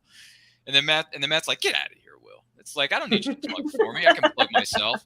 It's so good. It was a great show. You missed a heck of a show, all of you. I wish you were all there. We could have geeked out together, honestly. I'm looking forward. Well, you guys have an opportunity to come up to Winnipeg in October because they are starting to do the guest announcements, and Sean Astin is going to be there. So I'm looking forward. Nice. Yeah. Samwise Gamgee or Rudy. You know, Rudy. Rudy is a fine film, and many people enjoy it, but he will always, always, always be Samwise Gamgee. I'm going to have to rewatch Really? Goonies, though. Yeah, I was going to say, George, I'm kind of the opposite of you. I always think of him as either Mikey from Goonies or Rudy, because I like Lord of the Rings, but I don't super love it like everyone else seems to. I don't get it. I mean, Like, I grew up on From the. 50 First Dates. Yeah. Well, yeah, The but weightlifting Yes. brother. Yes. yeah, Yes. look, that's one of the. Listen, with all due respect to Adam Sandler, because I know he's watching this right now. That is one of his better rom-coms that he's done in his career. Amazing. It is. Or let's also not forget Bob from Stranger Things too, the ill-fated Yeah, Bob. Bob from Stranger Things. Yeah, well, But no, I Brian, in defense, yes, I love Goonies. Goonies is a great film. I grew up on that one. Definitely, I saw it in the theaters when it debuted. Because I wish I was there for that. hashtag I'm old. No, you're not. Dude, you're just young at heart. That's all. Oh, sure, but but chronologically, I'm old. You don't but look it, though. Hey, George, I don't mean to be digging the knife into your chest or anything, but at least I'm not the oldest one in the group now. See, there you go. See? Everybody's a winner tonight. You know what? Yeah, Kale and I are the youngins. You know, I we're was the the oldest one in the younglings, group, right, and Kale? I was the oldest I'm one. not And young. Johnny. Old. I'm a 472-year-old. No, you're not. What are you talking about? Get out of Yes, here. You don't I look am. a day over 25. What's the matter with you? Thank you. But no, I have a very strong emotional attachment to the Lord of the Rings. Not necessarily the Hobbit films; they were fine, but the Those Lord films of the never Rings happened. They never happened. Yeah, they were fine enough. They But never it happened. was. I don't blame Peter Jackson or the cast, the crew. I blame the studio for saying no. Make it 3 movies. They get 6 movies. Anywho, no, folks, it's one book. One book cannot be 3 movies. It's not that big of a book. I mean, it's not like it's. I mean, if it's the Bible, sure, that could be 3 movies. Yeah, I mean, that's a big book. If it's the Bible, well, they did a Bible miniseries on television. Well, a couple years ago, so- War and Peace. Crime and Punishment. These are large books. Crime and the Hobbit, Punishment. the Hobbit's like this. The Hobbit's not that big of a book. So anyway, but yeah, I have an extremely strong emotional attachment to the Lord of the Rings. So yeah. He will always- And then Dave Mattingly says, I he's know older he than said he was everybody. going to go to bed earlier. Yeah, he was going to go to bed like 20 minutes ago, and then he pops into the chat being like, "Hey guys, I'm still awake. Are you guys still alive? Of course we are, because I'm here. I'm electrified." Diamond Dave Mattingly, my favorite. Yeah, he's always chiming in on our shows, man, and we appreciate him for that too. Dave, every show that you comment on for Cereal Box and Nerd Culture, we appreciate you, Dave. Sincerely, There you go. for reals. Oh. I mean, 2 thumbs up for him. And I have to agree with Dave Mattingly's opinion on this one. Sean Astin was also great in the Showtime short the heck film is of this? Harrison Bergeron. Yes. Never heard of it. It's based off an actual book, Ryan. See, that's the ones that have the ones with Yes, pictures I'm in aware. it. Listen, I'm a bookworm now, man. But I haven't read everything. Harrison Bergeron is a Kurt Vonnegut book, and basically, it's pretty much people live in a world where it's a really good companion piece to Fahrenheit 451. Yeah, 451, because Nice. basically it is a world where basically there is no art or culture or music or stuff like that. And then basically Harrison Bergeron kind of like is at this control panel and basically starts getting samples of this sort of thing and experiencing art and culture for the first time and realizes I need to spread the word. Really? And so he's basically, it's kind of a fighting the system sort of thing, like that kind of story. But yeah, it's a short story, but the Showtime did I think they did a whole series of Kurt Vonnegut adaptations. And so they did one for Harrison Bergeron. It was like late 90s, early 2000s, something like that. But yeah, it was quite good. Yeah, there's actually the Kurt Vonnegut Library here in Indianapolis. I think he was from here or spent a lot of time here. I'm not sure, but you can go there. Oh, a buddy of mine at high school worked at a convenience store and sold Kurt Vonnegut a pack of cigarettes. Oh wow! And he knew who it was because, of course, he was buying unfiltered Pall Malls because that's how Kurt rolled when he smoked. But he just was trying everything he could to keep his geek thing in, because like he was going to a local school to do a talk or something like that, and it's like I'm going the right way over here, and so he's like I sold Kurt Vonnegut a pack of cigarettes and helped him with his directions, and I did not tell him, I did not just go, I love you, you're everything, and then just like he wanted to do that and didn't, he held it all inside. I'm like, no, you could have just told him. You could have just told him like a little bit, give him a little bit of love, give him a little bit of flowers, and he would have enjoyed that. If he would have freaked out on him, maybe not. But but yeah. Really? Right. But yeah, I might have to write this one down here, George. Put this on the 600-mile long list of crap I got to read or watch before I die. Right. That I'm never going to get to because the list keeps growing, and then I'm thinking, yeah, I'll get to it, right? And then I'm like, no, I won't. See, here we go. This is a great. This is all men are not created equal. It's a function of the government to render them so. Wrong, sir. Wrong. Yeah. Anyway, that's a Willy Wonka line. Yeah. It's okay. We all have that with those movies that everybody says we should watch, but we always say we're going to get to something and then we never do it. Like I always tell people at Comic-Cons, like, yeah, man, I'll read that. And then 6 years go by and I'm like, what were we talking about again? Like, it's one of those great sci-fi stories that is another like great damn the man kind of thing. So. Oh, okay. I'm fascinated by that. I might have to add that to my list. I'm never going to get to. Thanks, George. Yeah. And if you haven't read I Am Legend, that's also another great damn the man story as well. They just use vampires. Oh, okay. I started rewatching the Will Smith movie I Am Legend a couple days ago. So there's that. Because I bought the only acceptable adaptation of I Am Legend would be the Vincent Price Last Man on Earth that was done in the late 50s. Really? I heard about that. Yeah. Really? Yeah. It basically I guarantee you could find it on YouTube for free because it's is it public domain? It's public domain, yeah. It has been for a number of years. But yes, the Last Man on Earth, Vincent Price one, is the most accurate depiction of the book to date. Really? The Will Smith one gets close.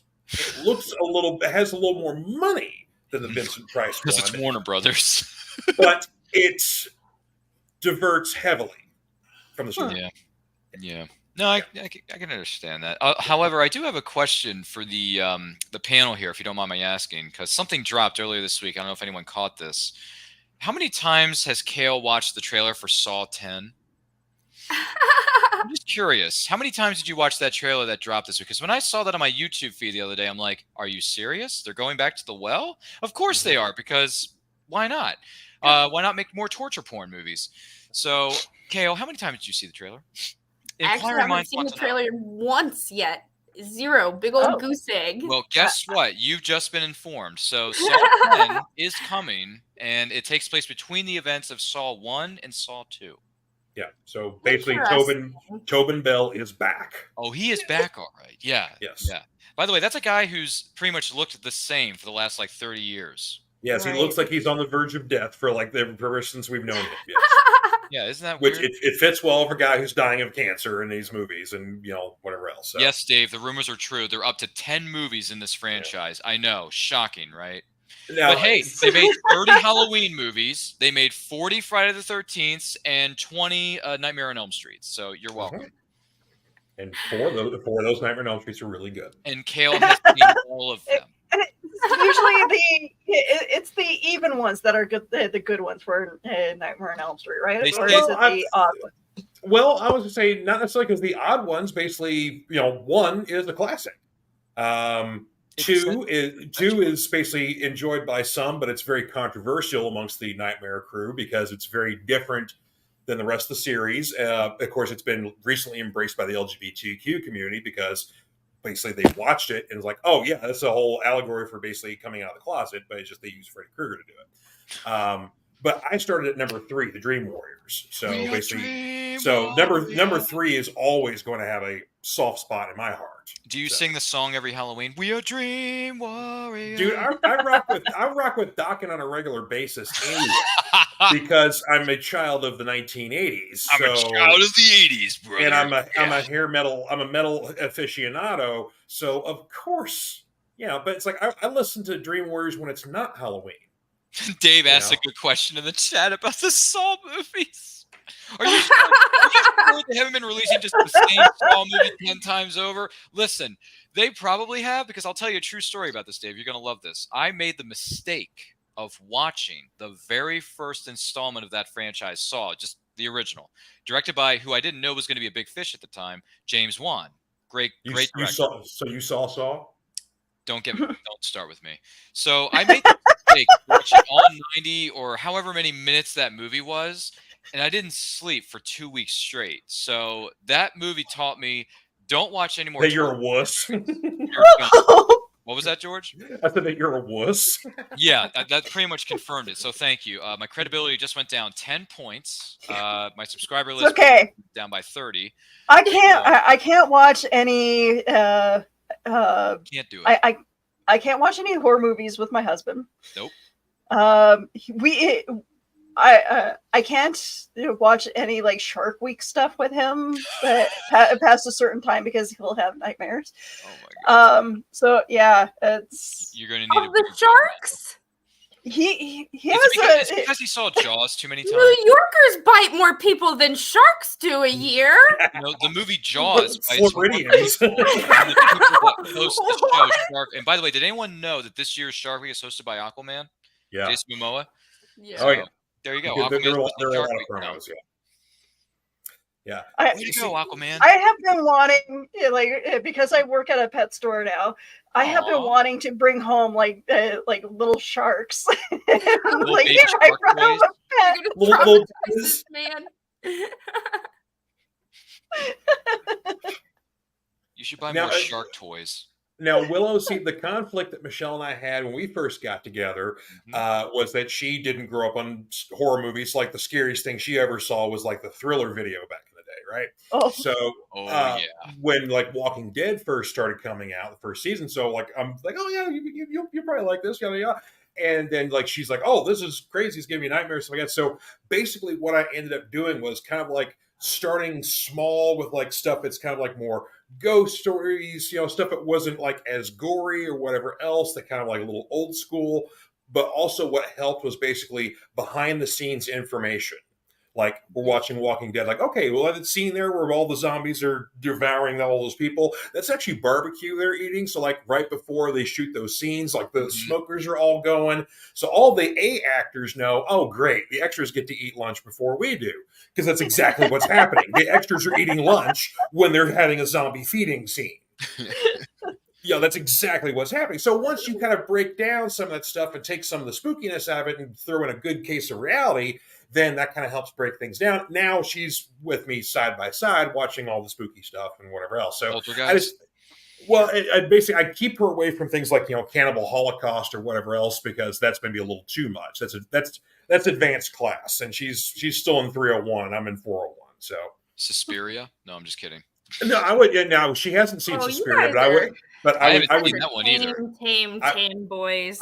Listen, Kale. With all due respect to your horror genre that you're the captain of, I haven't even seen Suspiria. There's a bunch of classic horror films I've never seen, including. Okay, this isn't much a horror film as much as a comedy. Surprise! Suspiria is one of the best. Well, they taught it in my film class. They taught it in my film class in college, but we didn't watch the movie. He was just going over like certain aspects of the film, and I'm like, wait. Let me break this down. You were in a film class where you talked about Suspiria, but didn't watch it.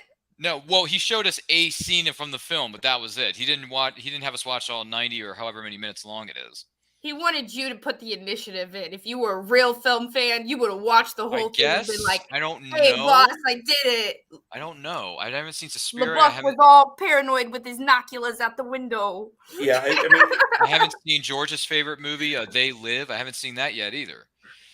Yeah, so. it's not my favorite. It's a favorite, but yeah, it's just. I haven't seen Frailty either, Dave. I haven't seen Frailty. With some of the dark web scenes and kidnapping scenes, you guys would probably not sleep for weeks. I've never seen Frailty. I've never seen it.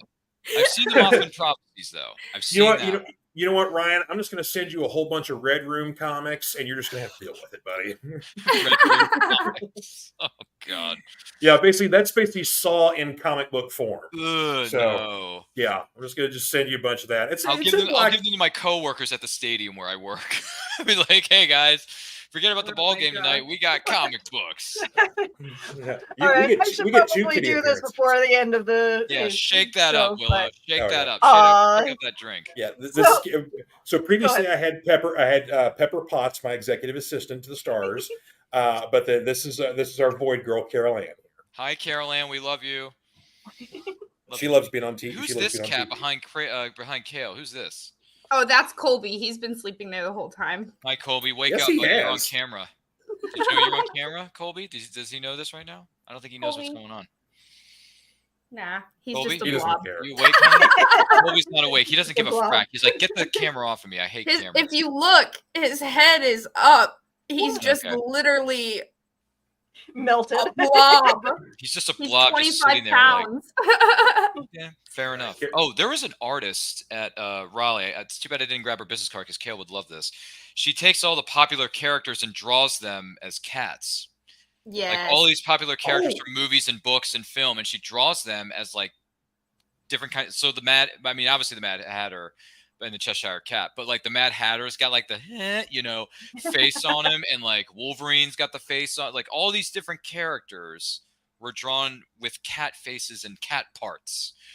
So if I was smart enough and I remembered this, I would have taken that that artist's business card, with all due respect, # always support small businesses, and I would have passed it on to Kale, like, yo, Kale, you want some creepy cats? Here's the creepy cat art that you can hang up in your house. What little wall space that you have left?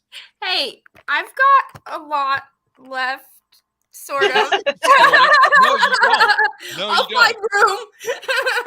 Oh, There's dude, you another got the wall over there. you got the old McDonald's Halloween pails. That's so awesome. I do. I got all 3 of them last year for my birthday. Nice. Okay, That's amazing. that's called dedication. I had to. It was like instant nostalgia. That's like dedication. There's a I wanna page know on what Facebook I flavor follow. Willow's mystery milk is. Oh yes, Oh, let's So I went to the grocery store and saw this I don't know how you put sitting milk in one of the row.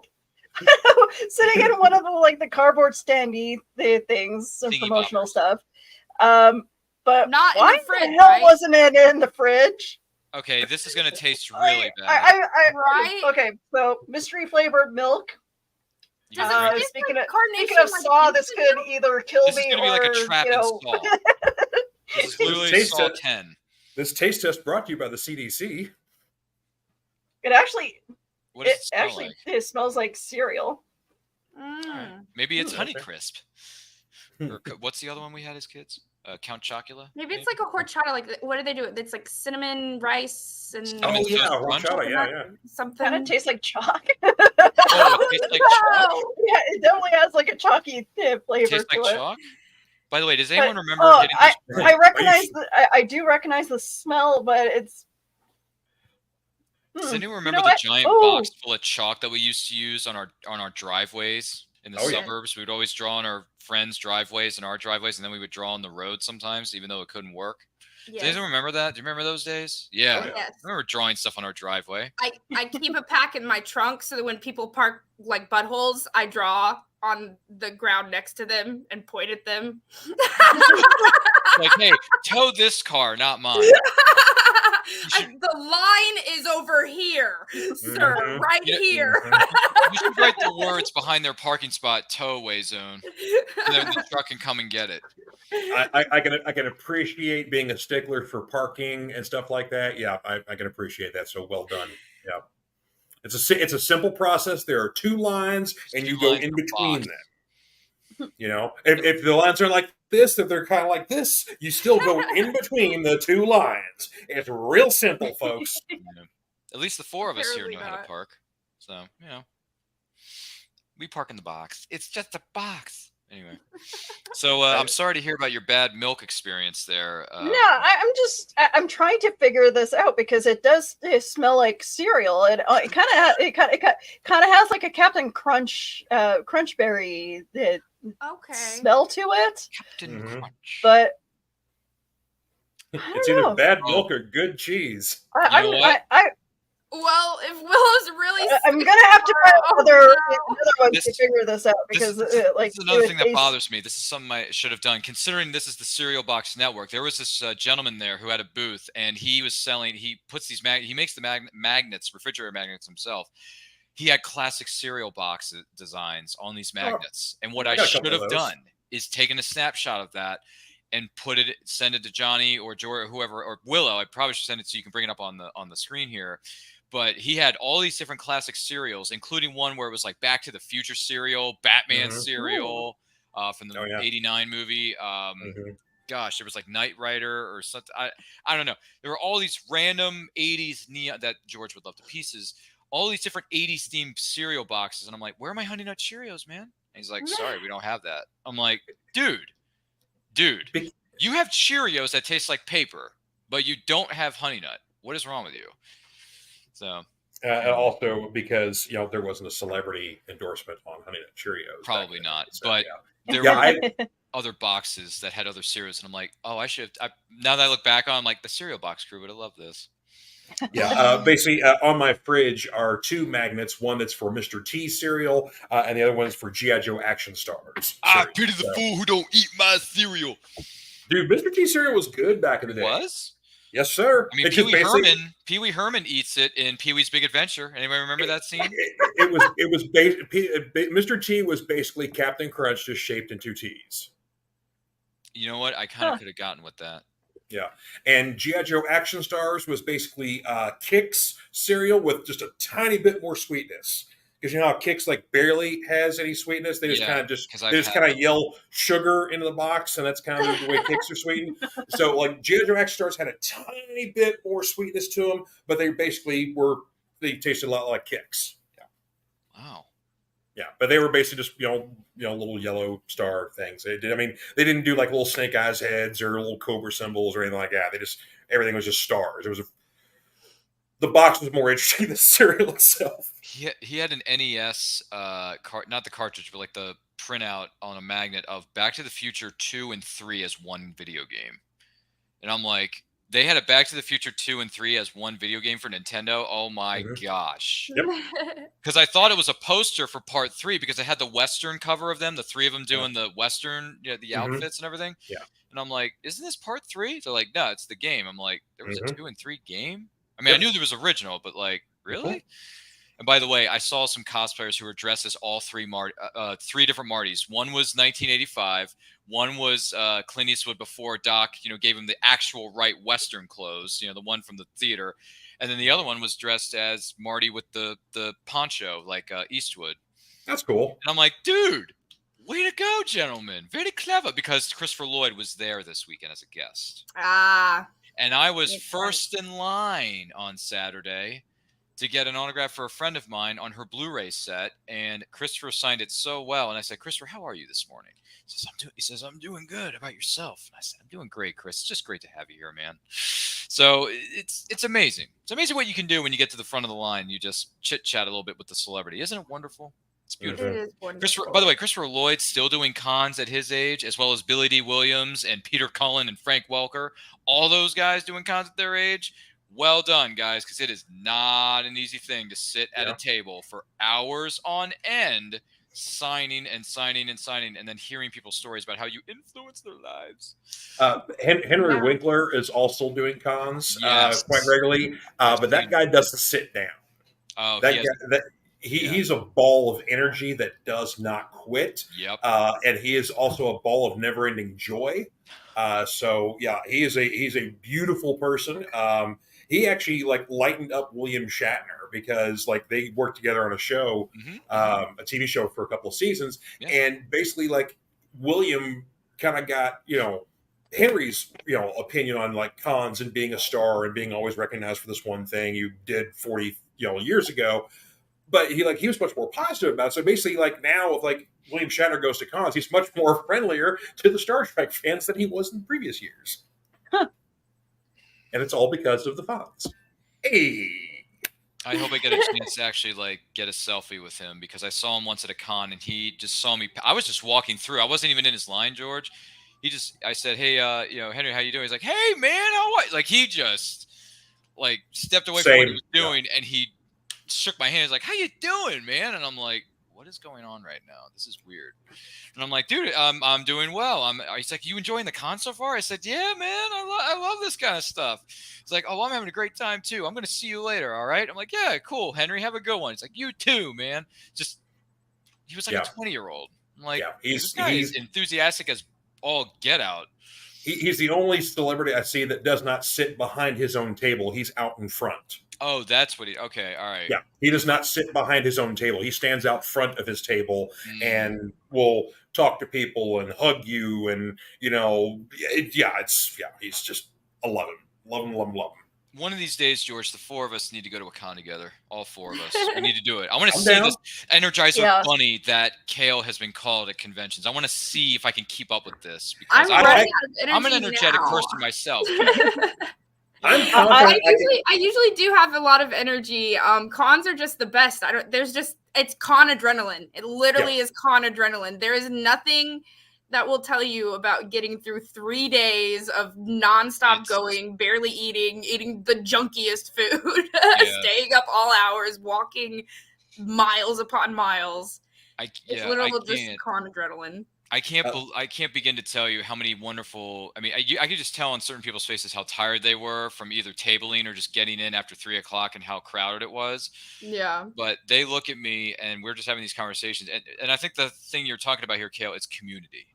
It's community. It's family. It's family. It's like we all share a passion for something, whether it's Star Wars, whether it's anime, whatever. You can talk about whatever fandom with any other person, and like if they know something about it, that's great. And if they don't, that's a window that you can say, hey, I like this property and here's why. Because somebody looked at me today and I was talking about the TV series that I love so much called Smallville. And they're like, what's Smallville? I never heard of it. I'm like, well, let me tell you a story. So Smallville is a 10-season series that has 218 beautiful episodes for the most part. 1 or 2 are probably stinkers. But it's a great show that tells an origin story of Clark Kent. So if you don't, and she's like, because she never, like, she doesn't know anything about, like, Superman, like, or no, it was a he. So he knew nothing about Superman, nothing. And I said, if you want a good entry point, just watch Smallville, because it's literally about a kid growing up in a small town, learning to become, like, figuring out who he is and what he's going to become in his life. You know what I mean? So this person's eyes almost lit up, and I was like, I got this one. I got it. I got him. I got him on the hook. And they're like, yeah, man, I'm gonna have to check this out. I'm gonna put the, like, he was like Googling it and stuff. Like, yeah, it's streaming on Hulu. Just watch it on Hulu. And I was like, all right, cool. So this is the thing about cons, guys. It's community. That's what it is. And that's why all four of us need to get our asses out to a freaking show together.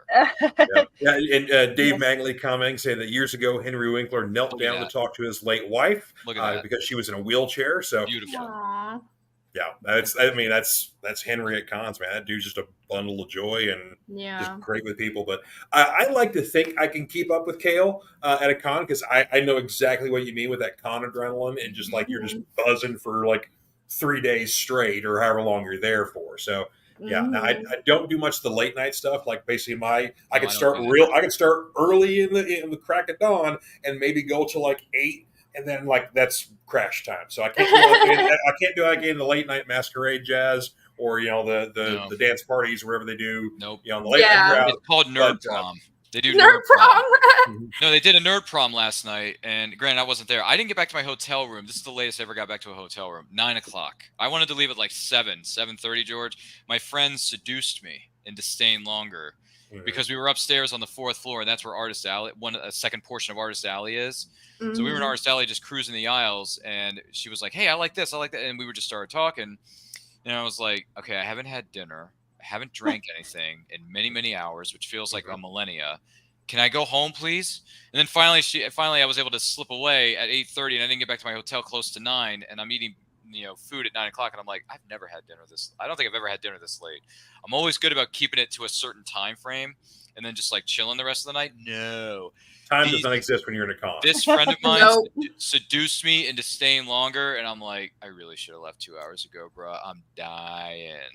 see, back in the day in my youth when I would go to cons, it was the after parties in the hotel rooms. Like somebody would have just like their hotel door propped open, and they'd have like these parties. People just kind of wander in, and they go. I got invited to a lot of those, but I never went because I knew I wouldn't be able to get up the next morning. It's like, nope, I need to sleep, guys. I got to volunteer in the morning. I got to put in my hours. Which, I have to get up early in the morning, so I am probably going to head out here. Okay. I get up early in the morning. You got WORK there, Kale? No, I don't get to be on the TV, unfortunately. I have to work, but it's not as glamorous. But you can find me at Creepy Kale. It's on this side. Creepy Kale on Instagram. And next Sunday will be our episode that we should have had 2 weeks ago. Cryptic Crunch is coming back next Sunday, and it'll be about lizard people. Yes. Nice. So. Lizards. We all owe the woman on the plane an excuse since aliens are real. It's been leaked. Well, we're still searching for that woman. Yeah, she's been literally abducted by them. Well, she got the word out, so that's kind of the next thing that happens. Those people start to disappear. Come on. We've seen that movie. She was the whistleblower. She's the real hero. Boy, that's going to be a lot of fun for next week with that lovely show, which you can find on the Cereal Box Network. Yes. And I'll plug Fanatic Forum, which is Fridays live at 7 p.m. Eastern on Facebook and YouTube, or basically, of course, you can find us anywhere podcasts are able to be downloaded. It's where all of us live. So there's that. But next week, or actually, I guess this week, because Friday's coming up in a few days. My junior fanatic guy, Seth Moore, he's popping on the show, and we're going to be talking wrestling. Basically, we're doing what is your top 5 favorite tag teams. We're not looking for the best of the best. We're looking for your personal favorites. Okay. So I don't want everybody to say the 4 horsemen. Like, okay, I understand that they're great, yes, but maybe you really like the Bushwhackers. Maybe you were a New Age Outlaws fan, or you love the Headbangers, or the Hardy Boys. Pretty Mean Sisters back in the day. Like, come on. It's like, you got to have some personal favorites. Let's dig out some obscure ones here and have a little fun there. Boy, I don't know from any era of wrestling. It could be even modern day stuff. Wow. You can come at me, tell me you love the Young Bucks. That's fine. Let's talk. All right. So, Ryan, I think we all should close up and go to bed. Sure. I can wrap this thing up for you. Where can we find you? That's a great question, Willow. I'm glad right down there. Yeah, something like that. So, first of all, it has been great to see everybody here on this camera. I don't know who that Johnny guy was a while ago. I don't know what he was doing here. But anyway, no, I'm kidding. It was good to see you too, Johnny. We love you, brother. So my name is Ryan. Follow me on Twitter and Instagram at RyanRPM5. Check us out at Neuroculture Channel, which is, where is that? Where is it? Right there. Yeah. So check us out. We got a lot of great shows coming away very soon. Lots of movies are turning a certain age this year, which we're very excited to celebrate their movie anniversary watch-alongs. We just did Mask of Zorro. We did Pirates of the Caribbean, the only film that exists in that franchise because it's not a franchise. And we celebrated The Dark Knight with Christian Bale and the late, great Heath Ledger. We miss you, Heath Ledger, by the way. Great Joker performance. And we got a few more planned for August with Searching for Bobby Fischer, and Marvel's Blade turns 25. Ooh. So Blade is coming back, folks, and we're going to celebrate it in true style. Yeah. So check us out on social media. Lots of stuff coming away very soon. And yes, I will be posting my loot that I got from GalaxyCon Raleigh, all the celebrities I got a chance to sit down and talk with.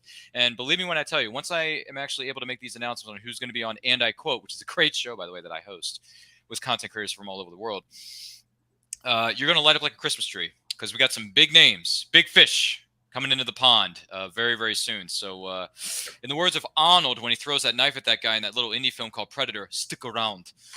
Well, there you go. You're welcome. And thanks for having me. This was a lot of fun. And Willow, take us out of here. All right. So you guys can find me all over social media. I am the social media socialite. I do a lot of cheesy videos now for TikTok, Instagram, and Facebook. You can also find me on YouTube. Yeah, I'll definitely update you on what I think the milk is. Yeah, it's will you be ill in about an hour? Yes. Probably. Apparently it's highly pasteurized, so it can be left outside of the fridge. I don't know how I feel about that. That's no. Milk is supposed to go in the fridge. Yeah. So anyway, as far as anything else that we do for Back of the Cereal Box, make sure you guys stay tuned. There's lots more episodes coming for the Back of the Cereal Box network. Mm-hmm. You guys are fantastic. Thank you for joining me today, even though it was the last minute. Oh, it was great to see everybody. It was great to catch up with Kale and her new hairdo. Oh my god! All right. Thank you. Yeah, Kale, you go, girl. Mm-hmm. Stop. Yes, it's aquamarine. We like it. All right. Thanks for joining us tonight. You guys have a great night. And I'm going to play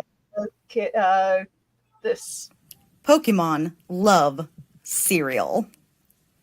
Hi, I'm Krayley from Pokeballs by Krayley. You probably recognize me from appearing on various shows on the Cereal Box Network. For the month of July 2023, I will be running a very special collection. I am teaming up with the network to do a special breakfast-themed collection. So go to KrayleyVaness.com, and featured right there on my store page is the breakfast collection, because Pokemon love breakfast. Most of them love it as much as Pikachu likes that ketchup bottle. You know what I'm talking about. So again, that's KrayleyVanest.com. Or you can hit the link in the description wherever you're finding this video.